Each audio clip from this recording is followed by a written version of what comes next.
एक और बड़ी खबर है जहां अब सीज फायर पर फ्रांस के राष्ट्रपति ने भी बयान दिया है और ईरान के साथ युद्ध विराम का स्वागत किया है मैक्रो ने। लेबनान की सीज फायर में भी लेबनान भी सीज फायर में होना चाहिए, ये बात मैक्रो ने कही है, क्योंकि बिना लेबनान के कोई सीज फायर पूर्ण नहीं। आपको बता दें नेतन्याहू का भी ये बयान सामने आया जहां उन्होंने कहा कि वो सीज फायर का समर्थन करते हैं, लेकिन इस सीज फायर में लेबनान नहीं है शामिल और लेबनान भी अब सीज फायर में होना चाहिए, ये मैक्रो ने भी फिलहाल अपने बयान में बात कही है। वहीं आपके सामने थोड़ी देर में वो तस्वीरें भी रखेंगे जहां लगातार इजरायल की तरफ से लेबनान में बड़े हमलों को अंजाम दिया जा रहा है और आज की भी वो तस्वीरें सामने आ चुकी हैं कि किस तरीके से इजरायल स्पेशल ऑपरेशन चलाते हुए हिजबुल्लाह के गढ़ में हमलों को दे रहा है अंजाम। लेकिन इस बीच 40 दिन के युद्ध में कैसे दुनिया बदली, जल्द एक इंफॉर्मेशन आपके सामने, क्योंकि अमेरिका की सुपर पावर इमेज को ईरान ने टक्कर दी। वहीं ईरान के हमलों से अरब देश इजरायल के करीब आए और अरब देशों और ईरान के बीच दुश्मनी में इजाफा हुआ। वहीं स्ट्रेट ऑफ हार्मुज तनाव से मध्य पूर्व में नया रूट बनाने की तैयारी को लेकर भी खबर है।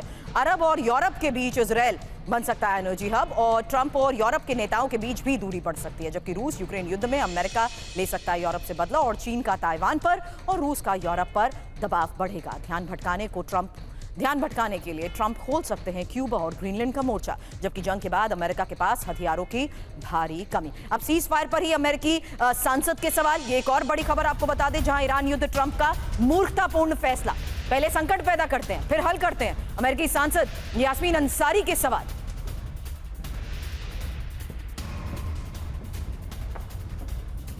तो डोनाल्ड ट्रंप के इस फैसले का स्वागत भी किया गया और विरोध भी हो रहा है, लेकिन इस बीच अब आने वाले वक्त में सीज फायर के बाद क्या जंग, क्योंकि इसकी वजह समझिए। पहली वजह है नुकसान के बाद ईरान का मनोबल भी कम नहीं। दूसरी वजह यह कि ईरान अमेरिका के सामने झुकने को तैयार नहीं है।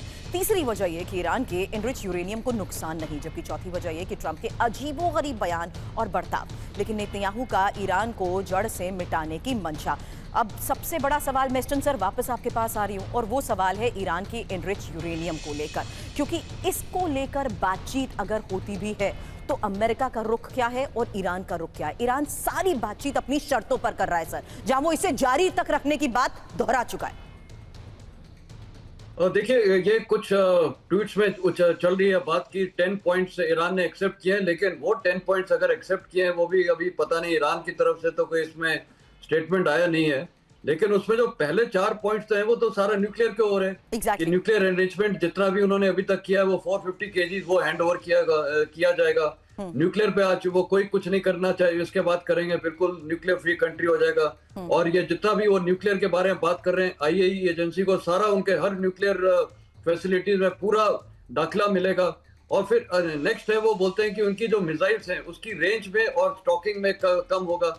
तो मेरे को नहीं लगता ईरान तो ये बिल्कुल मानेगा, और उसमें फिर ये खाड़ी देश पे बमबारी नहीं करेंगे तो उसमें हाँ। और ये बुशर में वो अमेरिका उनकी मदद करेगा, उसको सिविलियन प्लांट को फंड करने के, और उसमें वो सारा सपोर्ट देगा।